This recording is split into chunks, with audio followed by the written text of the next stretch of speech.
how everyone does their own thing. The burbling of the brook was tremendously comforting in this gloomy world. It was hard to resist the temptation to take a little nap, although there certainly wasn't time on this task. The temptation was all the stronger because this was her own turf, the sun-speckled courtyard deep in the temple of the supreme god. It wasn't as if working from dawn till dusk would actually make one more capable. And her attendants were always nagging at her to get more rest. Surely the world wouldn't end if she took an hour or two of sleep. HMPH. That's just a convenient excuse, and I know it. Sword Maiden gently pulled the sword and scales over to her where she had been basking in the warmth of the afternoon sunlight. She heard footsteps coming down the corridor. Familiar footsteps, but something strange accompanied them in the distance. A rattling of armor. The sound was one of disharmony. Confusion. A mix of races and genders. Tell me, have some adventurers come? Why yes. Without looking up, Sword Maiden could tell female merchant had frozen with a start at the entrance to the garden. Normally Sword Maiden made an effort to look at people, but she was feeling rather lazy at present. They say they wish to meet with you, Lady Archbishop. I've asked them to wait for the moment. There was a hush as she rose, bracing herself against the sword and scales, provoking a reverberant jangle from the latter. And how, may I ask, was the capital? The same as always, I suppose. Female merchant, Sword Maiden perceived, smiled with a touch of bitterness. His Majesty exercises himself over matters of governance, but still there's no end to the plotting of the noble houses and the powerful merchants, or the scheming of the evil sects, which is simply to say the world never lacks for seeds of adventure. Yes, Sword Maiden chuckled. In contrast, female merchant looked somberly at the ground. I understand that's a good thing, but just the same, Sword Maiden thought. Female merchant had endured awful experiences, seen too much, and yet even still, she had not lost her fastidiousness. Sword Maiden saw all that as very much a joyous thing, but no doubt it often pained female merchant herself. Sword Maiden should know she was the same. She had delved the deepest dungeon, and between that and the many adventures afterward, she had seen much. This town is just the same way, she whispered, as if instructing a wavering disciple. She took a step toward female merchant, closing the space between them and reaching out a hand to touch her cheek, hearing the trembling "oh" that came in response. The skin was like silk beneath her fingers. Sword Maiden smiled at the gentle heat it radiated. There are always those who run, hiding from the sun, through the shadows. It's simply the way of the world, and we must recognize it. She stroked the cheek gently and felt female merchant jump. It was so sweet. Sword Maiden's eyes squinted in amusement beneath her bandage. She was more and more sure that she must have looked this way to those around her when they had braved that dungeon. First, I want you to acknowledge that they exist. That's different from giving up. And then, on that basis, speak up. We don't judge the evil in the world but call attention to it. That is justice. Law is based in justice, but it is not the same thing as justice, nor is judgment. Confuse these things, and one shall tumble into simple self-righteousness. Female merchant stiffened. Yes, she replied weakly. He. Very good. Sword Maiden backed away, and there was another "oh." There, now that was dealt with. Summon those adventurers, please. Shall we hear what they have to say? Oh, why yes. Female merchant withdrew into the hallway of the temple in something of a tizzy. Now, then, Sword Maiden said as she listened to her go and straightened her own posture. She herself had mistaken the true way not long ago at all. And it was not her own strength that had brought her back to the right path. Now it was incumbent on her to help someone else, however slight her aid may be, whenever it was within her power.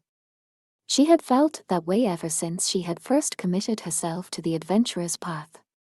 Now that she examined it afresh, the feeling seemed cold and hard, like a glass bead. But, for all that, I think it's something to be respected. Now, my guests. One has a very heavy sword. An honorable lady knight. A half-elf, a young man. The other was a child, or perhaps a barefoot rear. All these thoughts passed through Sword Maiden's mind as she turned firmly to the duty at hand. There you are. Even the din and bustle of the water town didn't dampen the perception of an experienced adventurer. There was a girl sitting on a bench, wearing a green outfit and holding an iron spear in her hand. Yes, they had an arranged meeting, but only the king or the most important nobles had anything so grand or so precise as a mechanical watch. He had asked his party member which to send her familiar with a message that simply indicated a meeting at this place sometime in the afternoon. Yo, been a while. Glad to see you looking well. Yeah, I guess. The girl bounced up off the bench and grinned brightly. It's been rough, though. I've been busy like you wouldn't believe. Yeah. Hey, I see you've got a new weapon, trying to imitate yours truly. Spearman tugged his chin in the direction of her new spear. He still remembered the spectacular sword she had carried when they'd first met in that carriage. But an impressive weapon wouldn't contribute as much to your survival as one that suited your body type. The girl, who had been a rank amateur at the time, was now clearly an accomplished adventurer. The slim frame under the green outerwear was clad in chain mail to keep her safe. Not even, she said, answering teasing with teasing. Everybody picked it together. Stuff that would make us like the heroes from the legend, huh? Spearman grinned. Sounds good to me. So everything's going great.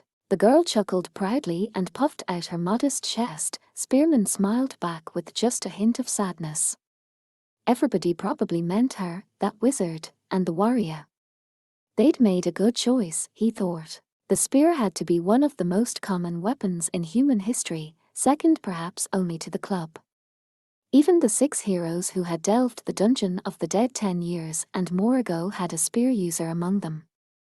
I thought that hero was supposed to be beautiful, though, Spearman said with a smirk, recalling the rumors he had heard of that particular adventurer. Think you need to be a little taller and maybe a little more womanly before the bards start singing about you, or now you've gone and done it. The girl smiled even wider and leaned forward. Just you watch, they'll be singing about me for 100 years. I can't wait, kiddo. They can sing me the whole saga. It was an easy conversation, just a couple of adventurers on a day off. Spearman went ahead and bought the girl some kind of frozen treat, ice cream, and she threw up her hands joyfully. Once they were seated back on the bench, she was quick to start digging in with her spoon. Before long, though, she murmured, "So hey. What are you up to today?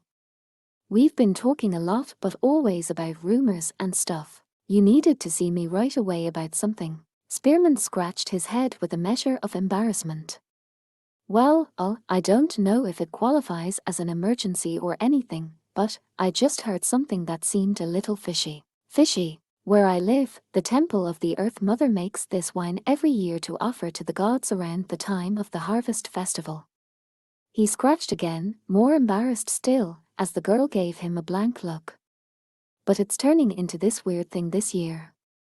I'm just, wondering, about anything else happening that might be connected to it. Huh. Spearman didn't notice the way the girl narrowed her eyes ever so slightly. The world was full of the seeds of adventure, no matter who you were. Pores. Running through the shadows of the capital. When a fixer tells you, it's just in and out. Easy run, you should be careful. What he means is it's a rush job, dicey, dangerous, probably tied up with money. Besides, if it was safe and simple, they wouldn't be paying our prices. The young rogue remembered the way his friend had grinned at him, then he got a firm hold on the grappling hook line and placed his feet against the wall. Truthfully, even for money, this wasn't the sort of place he wanted to be breaking into. Are you all right? I'm not too heavy. No, you're fine. The voice came from someone on his back, a sweet sound that tickled his ear. This was hardly the sort of situation to make his heart race, though. He frowned, aware of the lightness and softness of his body, the mage who had her arms wrapped around his neck. God, these elves. The rogue was young enough to feel a certain embarrassment, scruples, one might say, at having his buddy, a young woman about his age, clinging to him. There were other things he should be focusing on, namely, mentally comparing the rough map provided by the researcher with what he had observed of the area during the day. When they reached the window he had in mind, he drummed on the slim arm around his neck with his fingers. "You're up. Okay, leave it to me," she said, then stretched out one arm over his shoulder, touching the window frame with something in her fingertips. Produced from a bag at her hip, it was a grub that looked like a cross between a centipede and a slug. She whispered a few words to it, a request, and the creature promptly began to squirm, digging into the plaster. Such feeble building materials were no match for a rock-eater laver. People might put armor plating over their windows, they might use elaborate locks or put protective magic spells on the glass, but they never thought to protect the window frame. The rogue removed the frame wholesale and slipped into the room. It was someone's study or perhaps office.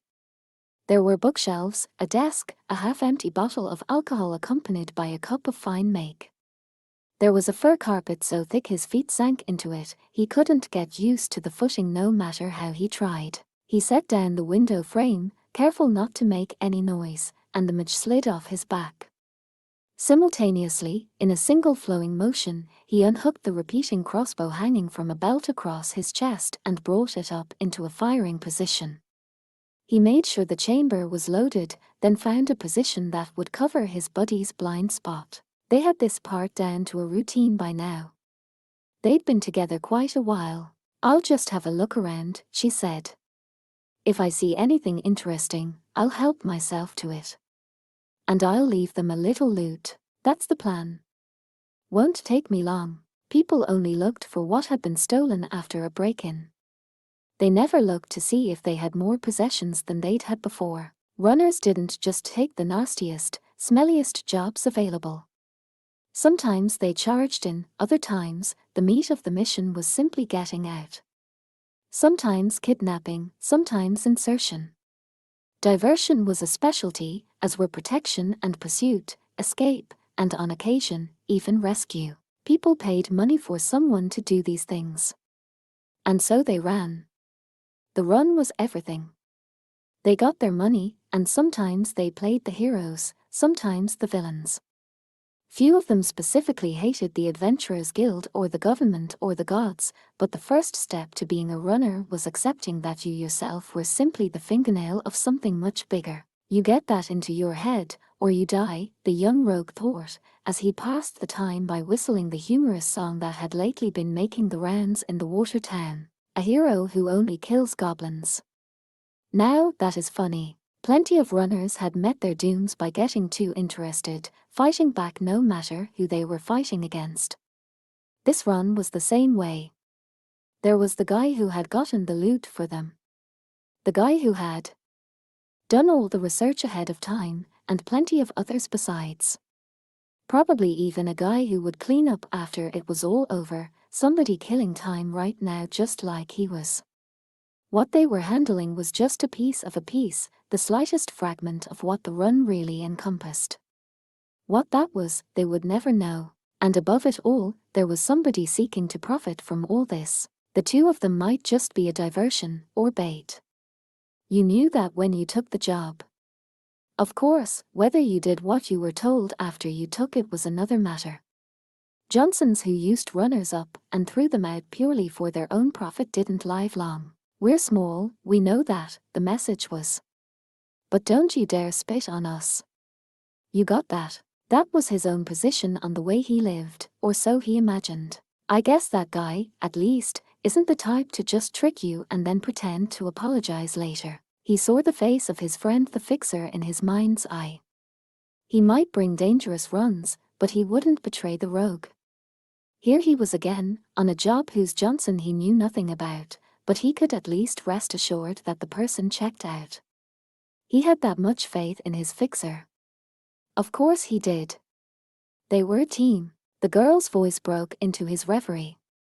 "All right, all done. Millimeter, good, he said with a nod. Let's get out of. He pulled the trigger on the crossbow at the same instant the door came bursting open. If the arrows flew like rain, they went bouncing away as if off an umbrella. Deflect missile. The mage shouted, Jigax. The rogue cursed. This is no tunnel. He groaned as he ejected the empty cartridge and groped about on his belt for a replacement. The forbidden magic eye buried in his eyeball perceived a towering figure in the darkness. A troll. Ever since the demon lord's army had been broken, remnants of the forces of chaos had begun to proliferate here in the world of shadows. Dark elves, wights, vampires, none of them remotely welcome. But the least welcome of all was the massive creature now charging toward him, shrugging off crossbow bolts like it didn't even feel them. And the deflect missile charm around his neck didn't make him any better. But even here, the rogue was not alone. Umbra, Lupus, Libero. Be free, Dark Wolf. The incantation, jingling like a bell, unbound the beast and went flying from the mage's shadow, on the attack. The fangs, woven from magic, tore into the monster, rending flesh. The rogue didn't miss his moment. Let's get out of here. Right. No hesitation. He was just a touch gratified by the trust she showed in him as she rushed over and grabbed onto him. He hefted her willowy body and jumped out the window into the night. He felt himself floating. Then falling. He heard her muffled shout. He wished for his grappling hook. A necessary expense. He could invoice for it later. Thump. The impact ran through his whole body, absorbed by his magically augmented limbs. Another little forbidden enhancement. Sacrificing some of his essence had been worth it. He heard her voice in his ear. I'm sorry, they got me. It's all right. Even as he answered, he kicked off the ground into a run. Something huge came crashing down where he had been an instant before. Ooh.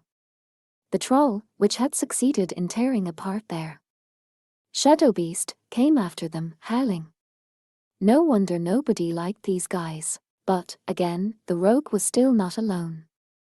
A fact for which he was very, very thankful. Come on, kid, pick up the pace. Your timing couldn't be better. A handsome cab, 2 wheels, 1 horse, clattered up to the mansion's front gate. Another team member of his was in the driver's seat. Bit of trouble? He asked. A runner if we're lucky, a runner if we're not. Take her for me, eek. His buddy gave a girlish scream. She was a girl, after all, as he flung her into the carriage.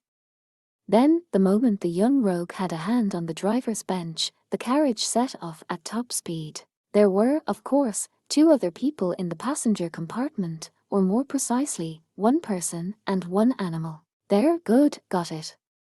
I blew off the deflect missile amulet. And I've got the guards on a wild goose chase with an illusion.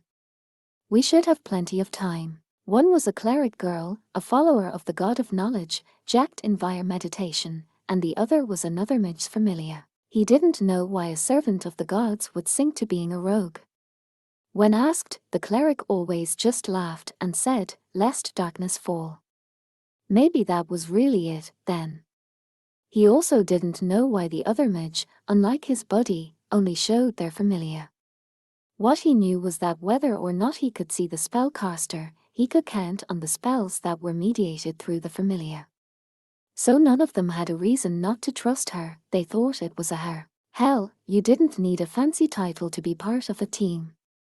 Cleric or mage or whatever. It was a good party, the rogue was convinced. Time to fly. The driver shouted. Go now, Kelpie, it's time to get busy. Earth to river and sea to sky, turn all a tizzy. When he called out to the sprites, the Kelpie pulling the carriage neighed and picked up speed. It was heading straight for one of the canals that crisscrossed this place, the water town. They were the best escape routes of all. Just gotta do my job, then. The fixer did the investigation and set up the run. The cleric of the god of knowledge, and the mage with her familiar, provided support. The sprite, user driver got them in and, more importantly, out. Up at the front, that left his buddy, and him, just a rogue. There were plenty of others if they needed a new one. He remembered his fixer friend laughing as he said, "Only thing that'll be any different is the personality." The rogue was fine with that. The highest praise was to stand out from the rest of the pile for competence. Right. Off in the darkness, his forbidden magic, I could see the troll charging after them, the breath coming hot from his nostrils. The rogue kept one hand on the driver's bench, taking aim with his crossbow with the other. Bap bap, bap bap bap. With a series of high-pitched twangs, the crossbow sent a hail of arrows at the monster. It was still a troll. It wasn't going to die from a few pinpricks. There was that huge, leering face. "See you in hell." But pinpricks weren't all he had. In his left hand, he was already holding the simple cylinder he had produced from his belt, already pulling the trigger. From beyond the flash of flintlock and the white puff of gunpowder, there was a splatter of blood. The massive body, now missing its head, clawed at the air like a drowning creature, then fell backward, out of sight. There, perfect. No witnesses. The rogue grinned to himself, replaced the crossbow at his belt, and breathed a big sigh. Guys who judged their own performance based on how many enemies they had brought down and how much ammo they had used didn't understand. His one-use cylinder was a trump card that could punch through armor from close distance, and he had been right to use it. Clearing the highest hurdles brings the highest reward. He thought of the arrows he'd used and the rope he'd left behind in much the same way. Considering they had saved his life, they were cheap at the price. And all things did have a price. That was how the world worked. He hoped he could convince the others to split the reward only after expenses had been deducted, but that's fixer work, trying to pry more money out of people after things have already started. There was a gentle tapping sound on the carriage. He looked back to see the mage girl smiling through the glass behind the driver's bench. The rogue smiled, too. She had her fist pressed to the window, and he pressed his to the other side. "Nice work. You too." Their voices were carried away by splashes of water as they all ran through the shadows of the capital. For these nameless shadows, it was just another night, just another run.